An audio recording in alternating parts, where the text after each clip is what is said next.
This year, the conference has been less about traditional conservative values and more about loyalty to Trump. Notably absent were several prominent Republicans, including former... In his first public appearance since leaving office. Hello, CPAC. Do you miss me yet? Former President Trump speaking at the Conservative Political Action Conference in Orlando, bashing the Biden administration. Joe Biden has had the most disastrous first month of any president in modern history. That's true.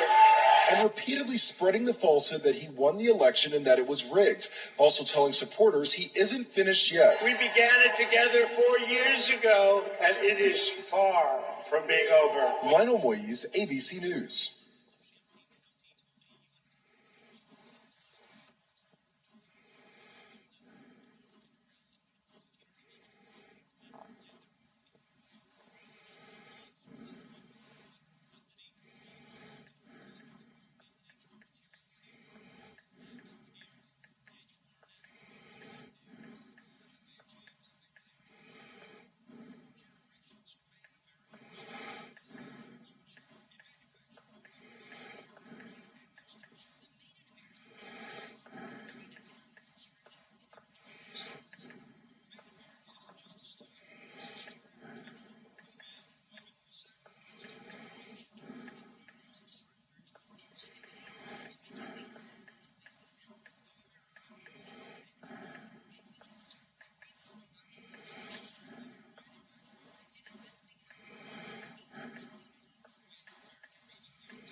Continue shortly here on the Watchdog Morning Show with Howard Monroe. For generations, Made in America has stood for quality and craftsmanship in manufacturing, food production, technology, and construction. The Made in America label has brought our country economic security and our innovations to the world. Made in America isn't just a slogan, it's the story of our country, the men and women who sacrificed to build our nation. It's our commitment to hard work, ingenuity, and to making things better than the way we found them. America is ready to get back to work. And we can start by rebuilding our infrastructure, strengthening our manufacturing base, and investing in our businesses and our communities. Made in America means hundreds of thousands of new jobs across the country. It means new transportation, clean energy, and telecommunications networks. It means a healthier environment, national security, and economic freedom. That's good for our families, good for the world, and good for our future. Let's get America back to work. Let's invest in Ohio. Let's invest in us. Learn more at let'sinvestinus.com. Paid for by Citizens for Responsible Energy Solutions Forum. A serious injury from an accident can be just the start of your worries. What if you cannot return to work? How do you take care of your family if you're disabled? At Gelner Law Offices, we represent seriously injured people and understand their problem. We know how to get you fair compensation. We will work hard to make sure you get the money you deserve for your losses. Don't go it alone. If you're hurt in an accident, call us at 304-242-2900 or visit us at gelnerlaw.com. We'd like to help. For all of your IT needs, visit OmniPerforms.com. Omni Strategic Technologies, the only IT company that the Watchdog trusts. Quaker Steak and Lube at the Highlands is the perfect place to relax after a long day. Happy hour from 3 to 6 Monday through Friday. Get $2 off appetizers, $3 off domestic drafts, and house wine specials. Quaker Steak and Lube, voted Best Wings USA. Quaker Steak and Lube at the Highlands with another steal of a deal. Get a steak burger and fries all day Monday for only $8.99. It's also Military Mondays. The Lube will take 25% off for all veterans, active duty military, and first responders. Quaker Steak and Lube, voted Best Wings USA. Now, during the Jim Robinson Ford Lincoln Toyota Pre-Owned Super Sale, select from over 80 vehicles in stock starting under $5,000. Most are local trades, many with one owner. Hurry to Jim Robinson at the Highlands, home of lifetime powertrain protection. Now, during the Jim Robinson Ford Lincoln Toyota Pre-Owned Super Sale, select from over 80 vehicles in stock starting under $5,000. Most are local trades, many with one owner. Hurry to Jim Robinson at the Highlands, home of lifetime powertrain protection. Hello, everyone. From the Watchdog, I'm the Storm Tracker, Darnell Foster. With a look at your local weather forecast for your Monday. Look for mostly cloudy skies to start the day off. Temperatures in the lower 40s for daytime highs. As the clouds start to clear out, we'll see a mainly clear evening and overnight. Temperatures down to 19 for the low. Mostly sunny skies for your Tuesday, with highs near 42. Have yourself a great day, everyone. From the Watchdog, I'm Darnell Foster. The views and opinions expressed on the following program are not necessarily those of this station or its sponsors. Morning, sunshine. What's so good about it? Today is National Peanut Butter Lovers Day. Peanut butter? Oh, yeah, I love peanut butter. Peanut butter, peanut butter. I don't like it. Oh, that is sticky and delicious. I love it. Some people like chunky peanut butter. Chunky. Some like smooth. It is National Peanut Butter Lovers Day. Buckle up, spread it on. It's showtime. Live and local in the Ohio Valley. This is the Watchdog Morning Show with Howard Monroe. It's a Monday. It's the first day of March, and it's the beginning of meteorological spring. Got a handful of things still to get into in hour number 3 of the Big Gig. Donald Trump trots out his familiar tropes as he addressed the CPAC gathering yesterday. And a straw poll of CPAC attendees on who they'd like for the next presidential nominee shows Trump winning, but not by the number that some might think, considering it is almost exclusively his base that's at that CPAC event. Congress this weekend okayed the big COVID relief bill without any Republican support. It goes to the Senate, where I think it will pass, but there will be no minimum wage increase in the Senate side of the bill. As the possibility of additional federal relief money for the Mountain State looms from that COVID bill, the Mountain State still hasn't spent nearly half of its money that we got from the last federal bill. And Governor Justice wants to put it all, the old money and the new money, into one of his buckets and save it for the future. Our Metro News reporter, Brad McElhenney, put the whole thing together in a really good piece. I encourage you to read it. It's a long story at wvmetronews.com. We talked to Brad last hour about it, and I'll put that up on a podcast later today. But read the story at wvmetronews.com because it's really a good story, kind of looking at it from all sides. Can the governor take this federal money and put it into his buckets and then use it for if things go wrong with his income tax proposal, for example? As major bills like the charter school bill, the governor's nebulous income tax idea, and others dominate the news, several bills impacting the family unit in West Virginia also working their way through the legislature. Marshall County Delegate Lisa Zukoff was with us earlier this morning and discussed a couple of those. And again, she'll be up on podcast later today if you missed it. One of the bills begins with a 50-50 assumption of custody in all custody battles, which at least on the face of it sounds good.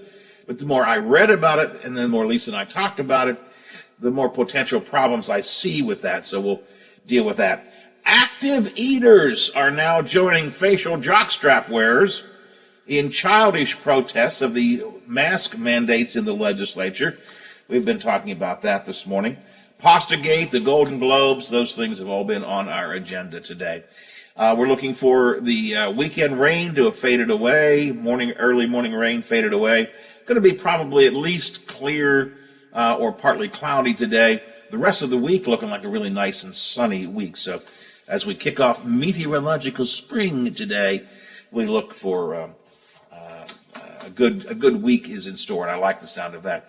Temperature is still, let me double check to make sure, 40 degrees at the Wheeling, Ohio County Airport, 40 degrees in my home studio here in Elm Grove, and 40 degrees at the Robinson Auto Group Studios downtown Wheeling in the heart of the Ohio Valley.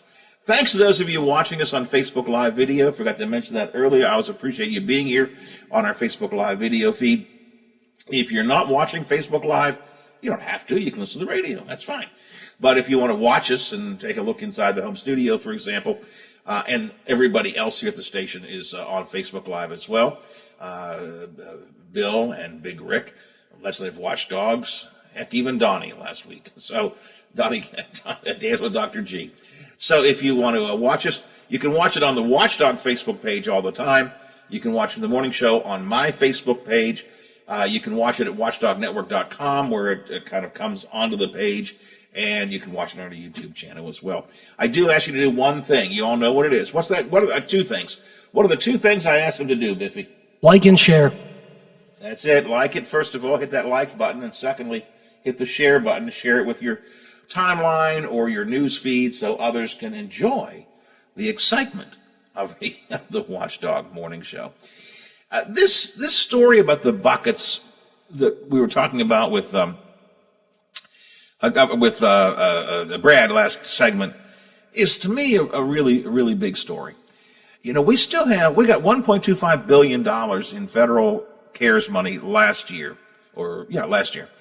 And we still have 600 plus thousands of dollars, millions, 600 million, that has not yet been spent. So what are we going to do with that? The governor is using it. He wants to use it to pay off the unemployment loan and to put it into his buckets. And then we'll probably get a lot more money coming from the new COVID bill. And he wants to put it in his buckets and save it for future use. The governor talked about this originally in his State of the State speech at the beginning of the legislative session, where he just went hog wild about saving hundreds and hundreds of millions of dollars. I think we have a little visit with what the governor had to say at that point. Biff, do we have that? What do you think's going to happen with the Biden stimulus package? What could happen? They could forgive all of the dollars that we've put out towards unemployment. They have already backdated to January of 2020 all the match to FEMA. What if? What if we had hundreds and hundreds and hundreds more millions of dollars? Put them in a bucket. Don't spend them. For God's sakes, live and don't throw them away, because you'll spin around 5 times and wake up and say, where are we? You won't even know what happened. Put them in the bucket. There we go. Typical. What does that mean exactly? For God's sake, live and don't throw them away, because you'll spin around 5 times, wake up and say, where are we? What does that mean? Federal relief money is designed for COVID relief. It's designed to go to businesses that are suffering because of COVID. It's designed to go to individuals who are having problems with employment or having problems in paying rent and those kinds of things because directly related to COVID. And yes, it's designed to go to cities, municipalities, and states that are having extra costs of COVID. It's not supposed to go in a bucket. Now, that's my opinion, but a lot of people concur with me in my opinion. And my real fear is at some point the federal government's going to go, hey, West Virginia, we gave you all this money and you didn't spend it. Would you mind sending it back to us, please? And we're going to lose it. I guarantee you there are people listening to us right now, Biffy, who have need for and could use. Let's talk about businesses. I guarantee you there are businesses here in the Ohio Valley right now still struggling because of COVID. Pretty sure of it. Who could certainly use some of that money, right? Absolutely. But it's in the buckets. They've got a bucket. We've got buckets. Buckets and buckets we're going to have in Charleston. And I honestly think it's because the governor knows that if this income tax plan goes through, income tax reduction plan goes through, it is quite likely that it won't work the way he thinks it will. And the governor says, well, what's the harm? If we pass it and things don't work out the way I thought it would, what's the harm? Well, the harm is that we could have gaping holes in our budget, and I think he's planning to plug those holes when they occur with his bucket money. Except what if the federal government comes and says, excuse me, turn those buckets back upside down and send the money to us? I know people say, well, he's a billionaire, right? He's got to be a smart businessman. Well, he's a smart businessman in the way Donald Trump was. He didn't pay taxes, doesn't pay fines, those kinds of things. He sold his companies and then bought them back at a real discount, and that's how he made a lot of money. And I'm not, and yes, and he is, yes, he's a good businessman. I'm not implying he doesn't have a business sense, but I don't think he comprehends what he's doing here. I really don't. And he always says, well, what's the harm? Why, the northern panhandle, why, you got people in Ohio that are going to come rushing over to move into our state. So if you have to pay a little more in your sales tax, don't worry about it, because everything's going to be good, because they're going to come rushing in. I got news for you. Nobody from Martins Ferry is coming running into Wheeling because of the income tax. Read the story. Brad puts it together really nicely at wvmetronews.com. He also had another story over the weekend that was really good, and I wanted to talk to him last hour, and as always, Brad and I wandered too far afield and didn't have a chance to get to it. The Senate is considering a bill that would result in less public information about the State Resiliency Office. Now, Biff, let me ask you this question. Do you know what the State Resiliency Office is? Never heard of that office. I never heard of this until I read Brad's articles over the weekend. Apparently, the State Resiliency Office was created to deal with natural emergencies that occur in the state, flooding and those kinds of things. And it is in effect right now, and because a lot of its issues deal with national security, there already is a real lack of transparency, because there has to be, because minutes of their meetings often reflect national security issues, or at least state security issues, and so on. But now, for some reason that I can't comprehend, the legislature wants to put a new provision in that this resiliency office, and by the way, we have a state resiliency officer too. Who would have known? That the resiliency office would not even be required to give public notice when it was holding a meeting. Now, there are some basics of transparency for government. One is, before you can hold a meeting, the public needs to be aware you're holding a meeting. You can hold an executive session with many exemptions. There are certain reasons why the public can't watch everything, but the public should at least know that you're holding these meetings. And they want to remove that. I don't understand it. But again, please understand, I never heard of the Resiliency Office before Saturday.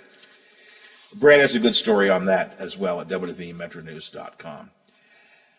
Some of this comes down to, as we talked with Brad, and we talked with Lisa Zukoff earlier this morning, some of this just comes down, quite frankly, to, as the puppet master once said, Biff, who's pulling the strings down here? And it's a question that I don't have an answer to anymore. When Sean Fluharty first asked that question his first year in office in the legislature, I think we all knew the answer. The answer was ALEC, the American Legislative Exchange Conference. That group that sends bills all around the state and sometimes forgets to change their name of the state, Biff. Yes, we've seen that happen before. It's just they leave the old, here in Oklahoma, we want to, in Oklahoma, we let it be known that, scratch that out, put West Virginia. But that year was ALEC was behind a lot of these bills. We knew that. And a lot of the bills that come through the Republican leadership have been business-backed bills, or at least certain business-backed bills, like the right-to-work bill, the prevailing wage bill, and when the Republicans first took over, the first two bills they rammed through were those bills, which, by the way, even the governor now says turned out to be jokes. But this year, I've said it before, I don't know who's in charge. I don't know who's running things. I don't know who's pulling the strings down there. I asked the question, I don't have an answer to it. And apparently, even the Ogden newspaper chain isn't sure. Let's be honest about it. The Ogden chain is a conservative newspaper chain. They tend to, I don't think they're as bad as some people claim they are, but I think they generally editorialize towards the right side of things. But even the Ogden chain this weekend had a piece entitled, I felt like they must have listened to the show, Biffy. Who's in charge in West Virginia is the title of the editorial. And they may have been. Hey, they might well have been, because it really goes to the heart of what we've talked about here. The legislators, with their supermajority, are simply throwing bills out there that there doesn't seem to be any real support for. There's no constituency demanding it. There's not even an organized lobbying group saying, let's do this in a secret, evil way. It's just like, it's the hit parade of Republican talking points turned into legislation. And even, as I said, even the Ogden Chain says something isn't right here. A lot of what's happening is the re-centralizing of power in Charleston. For years and years, the effort has been to move more power back to the cities and the counties and let the lower subdivisions of the state have greater control, have the ability to run their own cities their own way. That was the premise of home rule a couple of decades ago, a decade plus ago, which was just codified for everybody just last year. Give the cities home rule, more authority to run their own way of doing things. And this year, it's all about taking it back again. It's all about taking it back again. Why? It's contrary to what the Republicans have been claiming for a very long time. And as amazing as it is in this editorial in the Ogden paper, Who's in Charge in West Virginia, do you know whom they commend, Biff? Do you know whom they applaud? Sean Fluharty. Yes! Which is really weird. Really weird. Speaking of Fluharty, he is absolutely correct. That's a quote from the Ogden papers. I don't want to point this out too much because I don't want them to think that maybe they're doing the right thing in Monroe's mind, so they better change their mind. But this is a good editorial because they made a really, really, really good point. Who is in charge? Or in the words of Sean Fluharty, who's pulling the strings down here? In a minute, we'll come back and take a look at other things happening in the state capitol today and throughout this week as we begin to set the week. Our Capitol report is next. And we'll also talk about some of the national news coming up in the next half hour. But the Capitol report straight ahead after we take a quick break here on the Watchdog Morning Show. This guy knows so much about sports.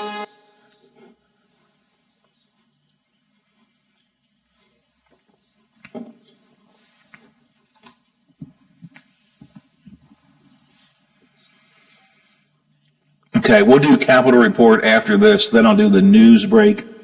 And then we'll do national stuff in the last segment until we get to Bob. Yep. Yeah, hopefully. But we never know. We never know.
Trades many with one owner. Hurry to Jim Robinson at the Highlands, home of lifetime powertrain protection. Now, during the Jim Robinson Ford Lincoln Toyota Pre-Owned Super Sale, select from over 80 vehicles in stock starting under $5,000. Most are local trades, many with one owner. Hurry to Jim Robinson at the Highlands, home of lifetime powertrain protection. There are everyday actions to help prevent the spread of respiratory diseases. Wash your hands. Avoid close contact with people who are sick. Avoid touching your eyes, nose, and mouth. Stay home when you are sick. Cover your cough or sneeze. Clean and disinfect frequently touched objects with household cleaning spray. For more information, visit cdc.gov/COVID-19. This message brought to you by the National Association of Broadcasters and this station. Cameron, the watchdog is protecting your yard. Join Howard Monroe, Hoppy Kercheval, Bill DeFabio, and Big Rick for the best live and local talk in the Upper Ohio Valley and beyond. Cameron trusts the watchdog. There's a time and a place for everything, including a different point of view.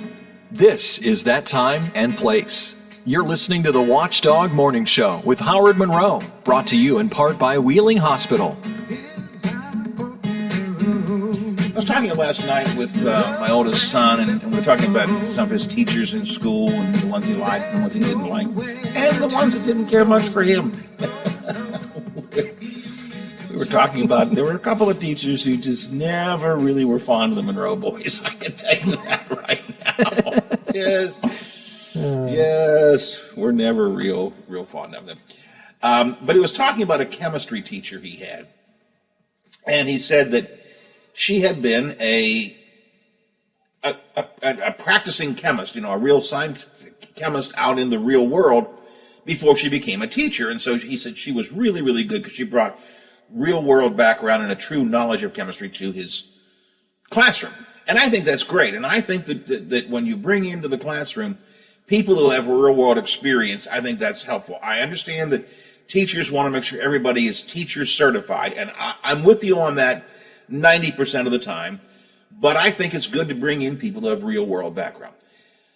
However, the background ought to be in, something like what they're teaching. The legislature has finished passing a bill that would allow people without education degrees to become public school teachers, and that upsets the teachers, and I get it, and I would rather you have a teaching degree as well as whatever else in the world you are. But I think there is value in bringing people who have real life experience as well. However, this bill that was passed allows people without education degrees to become public school teachers, even if the degree isn't related to the subject area they plan to teach in. I mentioned to my son last night with this in mind. I said, all right, well, what's this chemistry teacher? And she was great. She was a chemist out in a laboratory someplace doing real work, and then became a teacher. She brings real work. That's great. What if she'd been an oboe player? Right? What if she had been a painter? And they said, yeah, but why don't you come and teach chemistry? That would be not so good, you see. Hey, what's wrong with painters now? Come on. Well, excuse me, you're right. I guess, you know how to mix certain colors together and stuff, so maybe there's some chemistry involved. I hear what you're saying, Biff. But having teachers without an education degree, in my mind, and I know some of my teacher friends get upset, it is acceptable when necessary if they have the background of the subject they're teaching in. But if they we've got a brand new math teacher here in high school. He's going to be teaching calculus. Now, he's been out in the real world for a while. What has he done? Well, he's got a degree in broadcasting. I got news for you. I had calculus, and I passed it nicely. You don't want me teaching it. I'm just saying. So that's one of the bills. Math and I do not get along either, Howard. So it's just it was not good in math. I was average. But listen, I did fine in school, and I was pretty good at it. And then I promptly forgot it. Calculus. I don't even sure quite what calculus is like, the cosine of the big sine, or I don't know. Cosines and tangents and whatever else. Yeah, there we go. That's it. Yeah. That's it. Well, you don't want Biff or I teaching that stuff. Biff and I have degrees, right? We've got degrees, Biff. Yeah, I got a BA and BS. But you don't want us teaching calculus, no. So that's what's wrong with this bill. Not that it allows those without certification of education to teach, because I see value in that sometimes. But it ought to at least be related to the field that you're teaching. The bill now goes to the governor for his signature or his veto. Let's see what else is happening down in Charleston. Time for the Morning Capitol Report. This is the Metro News Capitol Report, brought to you by AARP West Virginia.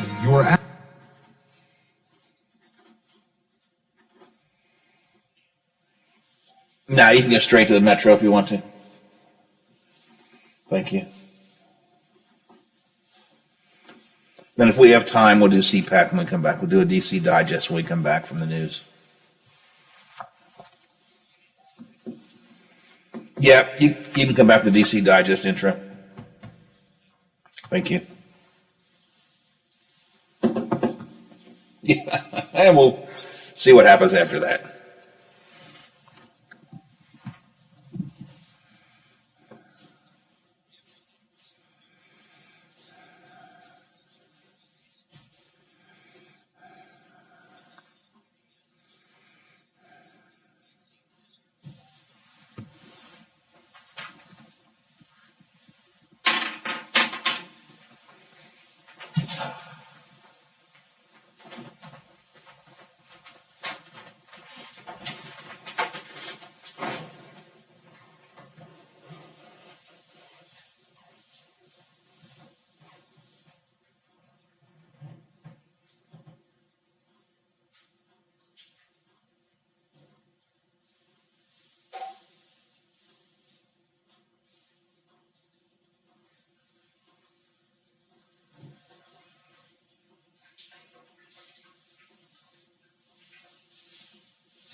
Reestablished Diocesan Pastoral Council. I have a deep faith and a love for our church and a love for our people. I also respect Bishop Brennan, and I want him to be successful, as the shepherd of the Diocese of Wheeling Charleston. That council met for the first time last month, and first round games are set for today for this year's Mountain East Conference basketball tournaments. You're listening to Metro News, the voice of West Virginia. With the start of March, 2 new trail systems are now part of the Hatfield-McCoy Trails in southern West Virginia. Trails Executive Director Jeff Lusk says one of them, the Cowboy Lingo Trail, is a first. The first off-road trail to be located on public land, in this case in Cowboy Lingo State Forest.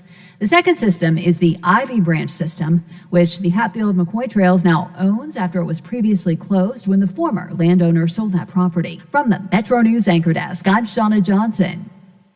Sunday, the visiting Penguins were shut out by the New York Islanders 2-0. First time this season, and that's 20 games, that the Penguins have been shut out. Pittsburgh will host the Flyers Tuesday. Oh, by the way, both teams will be real busy. The Flyers and the Penguins will play 3 times in Pittsburgh in the next 5 days. And how about the Nailers? They played 3 home games this past weekend, winning 2 out of 3, including Sunday's 6-1 win over Utah. The highlight in this game, a goalie fight. Ooh, I missed that one. College basketball. It was number 9 Iowa defeating number 4 Ohio State 73-57. And how about this matchup Tuesday in Morgantown? Should be a treat.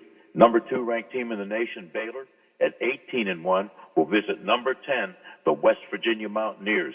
The Mountaineers will enter the contest 17-6 on the season. And a baseball note, exhibition season got underway Sunday for the Pirates. They beat the Baltimore Orioles 6-4, play Toronto this afternoon in sunny Florida. Hey, be safe, be considerate of others. Please check on the elderly. I'm Bill DeFabio on sports on AM 1600, and we are the Watchdog. Tune in to the Watchdog Morning Show with Howard Monroe, weekday mornings 7 to 10 a.m. on the Valley's favorite live and local talk radio station, The Watchdog. Follow us on Facebook for the latest news, show updates, podcasts, alerts, and live video streams from the Valley's only network dedicated to local, community-driven talk radio, The Watchdog. The Valley's most interesting conversations continue now on the Watchdog Morning Show with Howard Monroe, brought to you in part by Wheeling Hospital. Here's some of the news from the nation's capital you'll be talking about today. This is the DC Digest on the Watchdog Morning Show with Howard Monroe. One of the big stories over the weekend actually was the CPAC conference, CPAC Conservative Political Action Committee.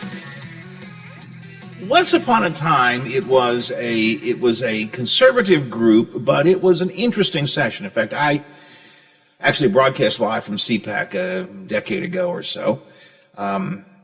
It was kind of like being in enemy territory some of the time, but we had reasonably pleasant conversations. But this was before CPAC became the QAnon conspiracy theory, hard, super right fringe group that it is today. This was more of that group now meeting this weekend. Donald Trump spoke there, and we'll talk about that in a minute. It was his first public appearance since the end of his presidency. And they held a straw poll at CPAC among the attendees there, potential candidates for the 2024 election. And Donald Trump won. I want to be clear about that. Donald Trump won. But he came in at 55%. Now, considering that this is the hardcore Trumpian, most Trumpian of the Trumpians group, 55% is it's a good number. Don't get me wrong. It shows he has the backing of many in this group, and he's number one of all others. But still, Governor Ron DeSantis of Florida, the host state, came in second at 21%. Now, way behind Trump, absolutely, but still was there. Mike Pence, who I think probably is a strong contender for the nomination, only came in at 1%. Now, they had a second straw poll, and I'm not sure why they did this. They did 2 straw polls. One had Trump in it. One did not. The second straw poll that did not include Donald Trump, Florida's Governor Ron DeSantis got 43% of the vote. Now, you can read this any way that you want to, and I am not trying to suggest that Donald Trump doesn't have a huge amount of support among this base group. But the fact that it was 55% and only 55%, to me, says he does not have the absolute fealty of this group, even though they literally made a golden statue of him.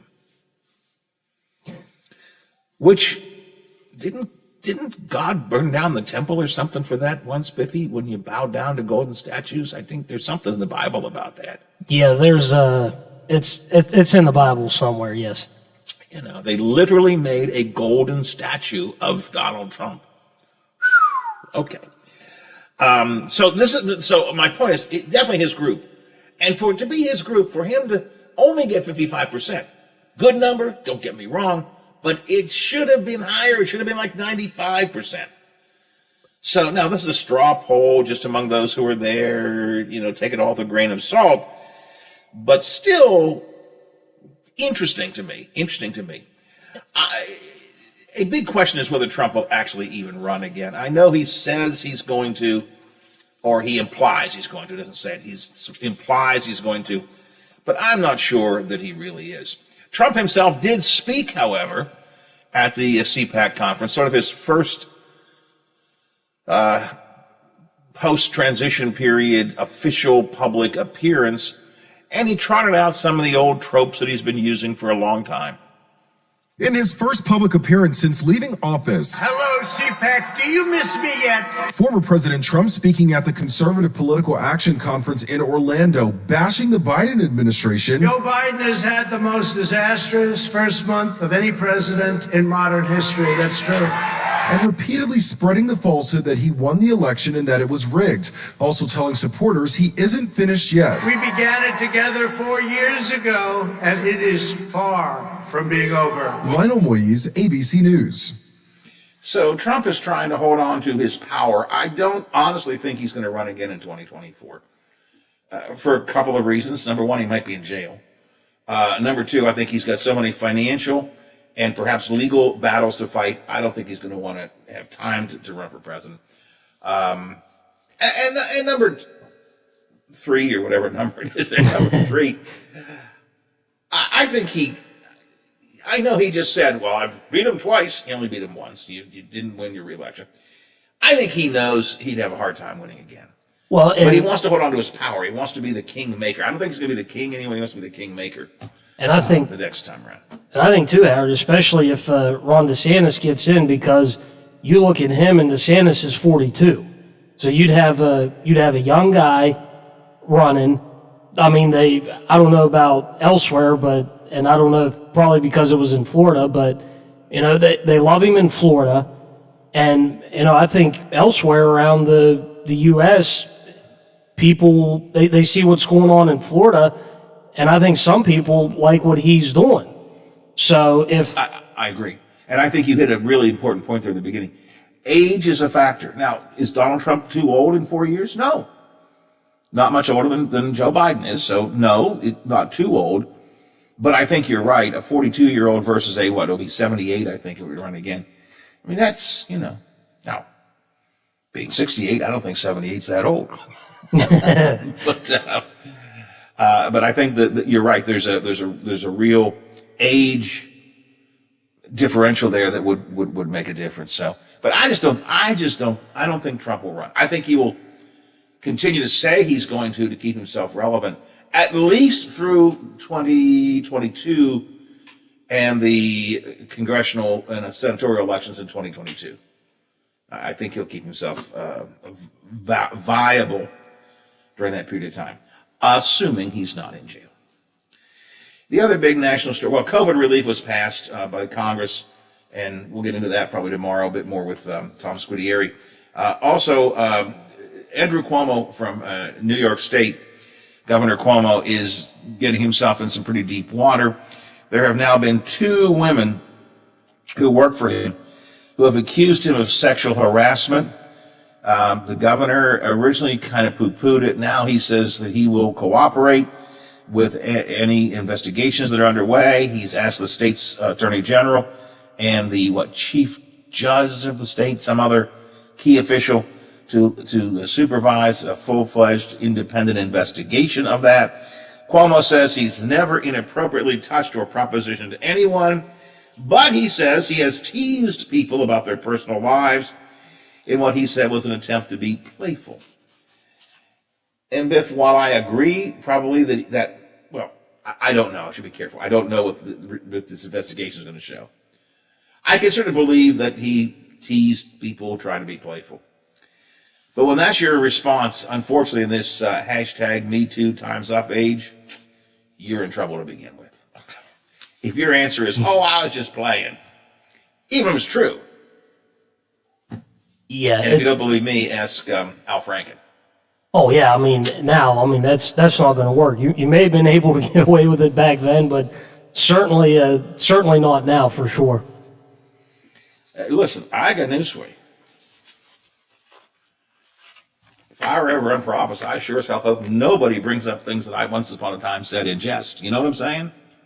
Yeah. Just let's not talk about those things. Because in 2021, they don't quite sound the way they did in 1978. If you understand what I'm saying. 9 before the hour here on the Watchdog Morning Show. Bob Westphal from the Big Seven coming up in just a minute here. We often talk with Zach about the fact, and we talked with Emily about this a lot before Zach came on board, about how cruel people can be on social media towards all of us in the media, Biff. God knows I get the texts all the time. But weather people get it in particular, right? I mean, they just get lambasted, right? Yeah, they do. Now, this is not around here. This is on my Twitter page, but this is not around here. This is someplace down south. I don't even know this woman. It's a female weathercaster. But she posts a tweet that she got. "You are a terrible meteorologist. I told you on December 26th you speak too fast. You are not improving and giving us the weather. Shame on your TV station for hiring an incompetent bimbo like you. You still talk too fast. Are you stupid?" Now again, that's nobody around here. That was down south. The woman who got that, she said, "Just a reminder, it's 100% free to actually be nice," which is certainly true. Yeah. And then she has to say, "Look, I've only been doing this for 2 months. I'm not perfect. I make mistakes. I'm still learning." And no person should ever have to say the next thing. "I am not an incompetent bimbo."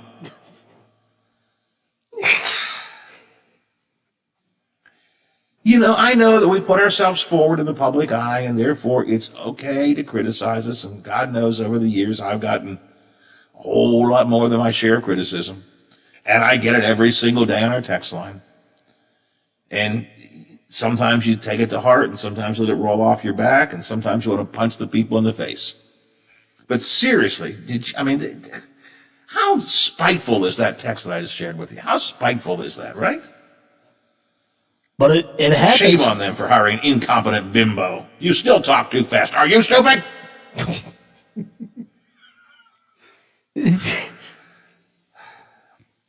I'll tell you who just showed they were stupid. The person who wrote that. Yeah. That's probably someone sitting in a basement somewhere behind a keyboard and a computer screen and a mouse that sent that. Yep.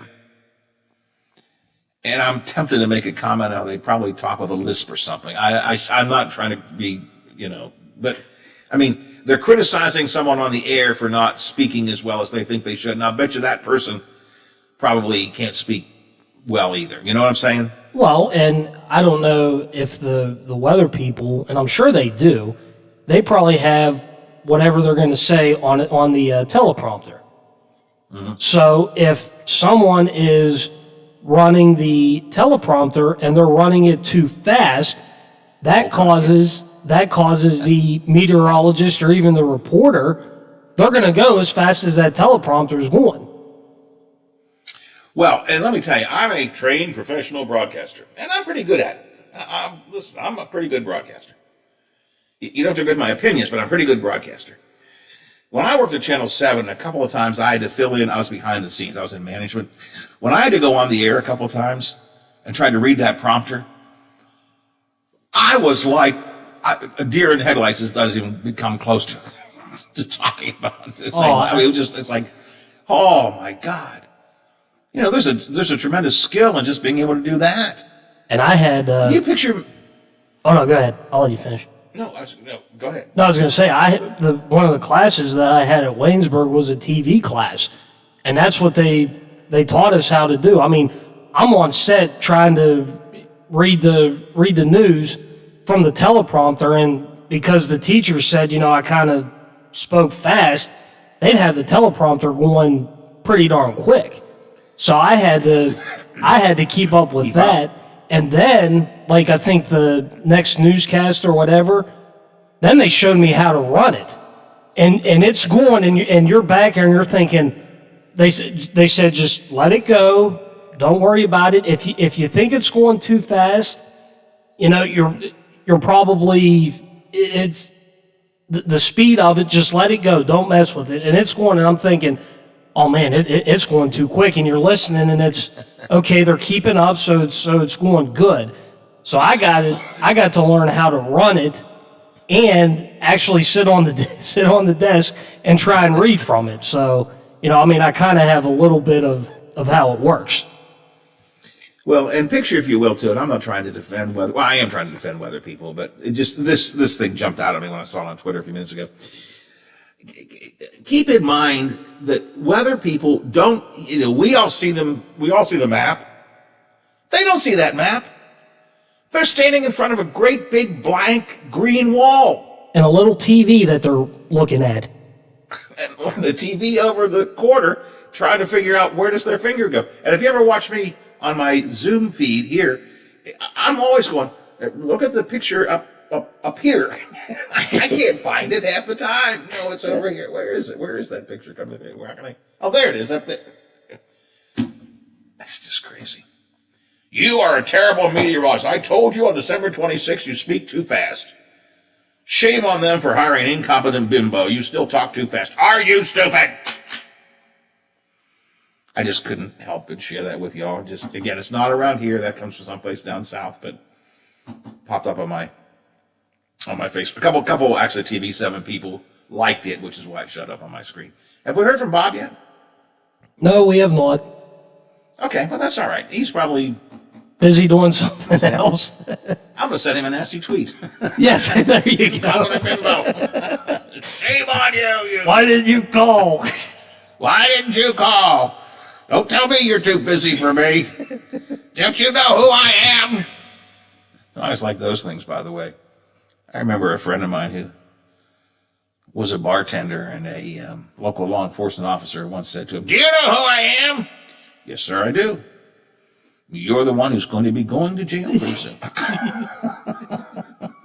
I love those. "Do you know who I am?"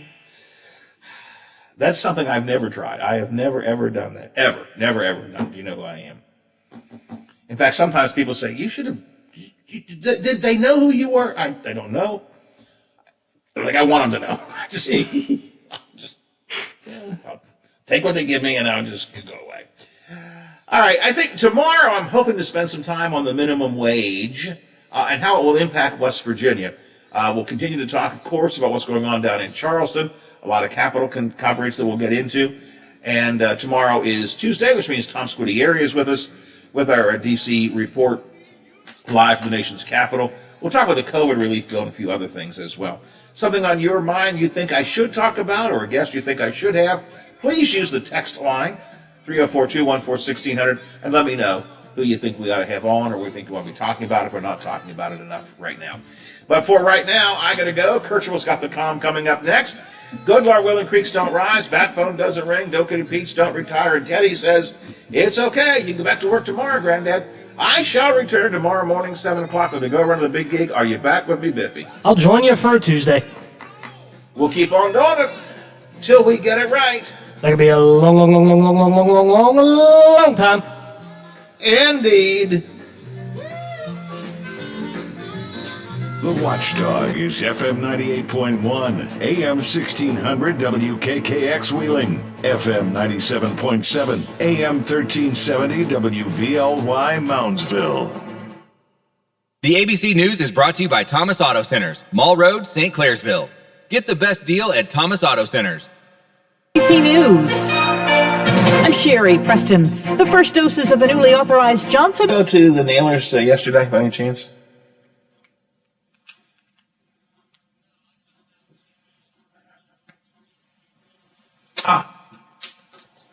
Okay. I just Teddy went to the Nailers game yesterday, with his parents, and his little girlfriend went with them. I kept thinking, if he saw you there, he would probably go, "There's Biff." So, okay, they were down in 110, so.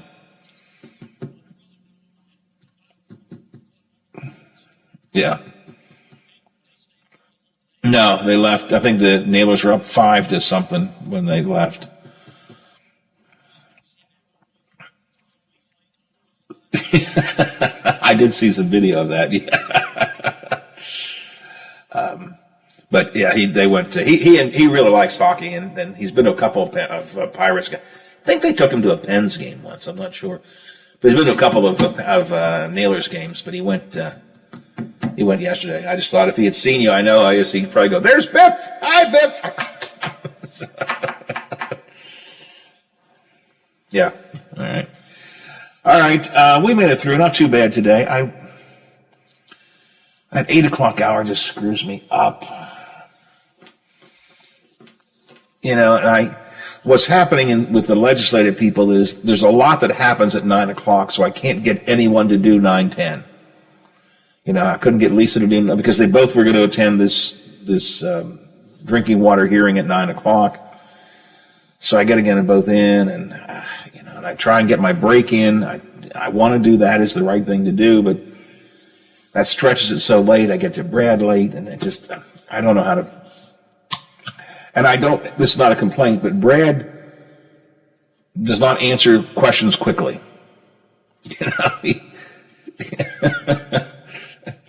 So it's just I got to figure out how to make that 8 o'clock hour work better. But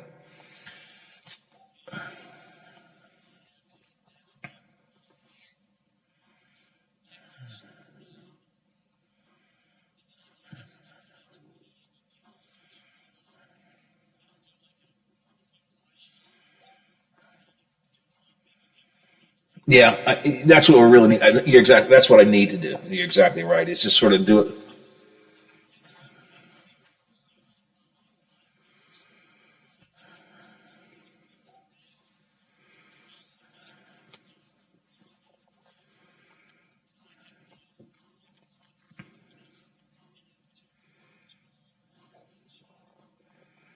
But when we, it was 5 minutes, because I think we got to Brad about 8:45. Which, depending on who I used to, in my mind, that 8:40 segments for somebody really quick, but like I said, the problem right now is with so much legislative stuff happening at 9 o'clock, I can't get anyone to do the 9 o'clock segment with me, so. Yep.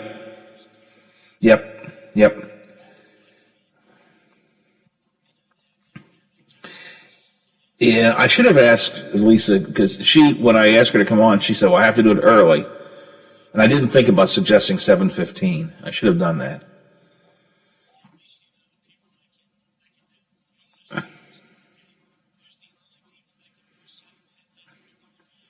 Yeah, that's why if I do Hoppy, I sometimes try and get him on at 7:15, because I know he's in the office at 7, so he's usually available. I should use that segment more. You're right. Since I can't, if it's a position where I can't get anybody at 9, I should do them at 7:15. I have to work harder at that. It just frustrates me. I'm trying to stay on format. I want to do that. It's the right thing to do, but it just pushes that 8:40 segment too much. Oh well. There are worse problems in life to have, I guess. You're exactly right. All right, I should be around all day if you need anything. Otherwise, I'll talk to you in the morning. All right, thanks for your help. I appreciate it. All right, bye. Mutual.com. I'm Sherry Preston, ABC News. Listen to the Bill DeFabio Variety Show with Bill DeFabio and Lola Miller. Weekdays noon to 2 on the Valley's only network dedicated to live and local talk radio, The Watchdog. Hello, everyone. From The Watchdog, I'm the storm tracker, Darnell Foster. With a look at your local weather forecast for your Monday. Look for mostly cloudy skies to start the day off. Temperatures in the lower 40s for daytime highs. As the clouds start to clear out, we'll see a mainly clear evening and overnight. Temperatures down to 19 for the low. Mostly sunny skies for your Tuesday, with highs near 42. Have yourself a great day, everyone. From The Watchdog, I'm Darnell Foster. Clarington. The Watchdog is protecting your yard. Join Howard Monroe, Hoppy Kercheval, Bill DeFabio, and Big Rick for the best live and local talk in the Upper Ohio Valley and beyond. Clarington trusts the Watchdog.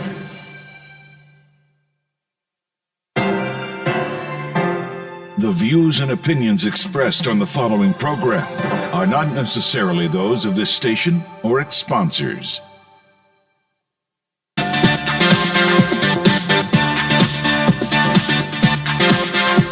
Good morning. Welcome to Talkline on the Metro News Radio Network. Do not attempt to change the station. You are surrounded. We interrupt this program to bring you an emergency news bulletin. Repeat, this is an emergency bulletin. Keep your radio turned on. Holy smoke.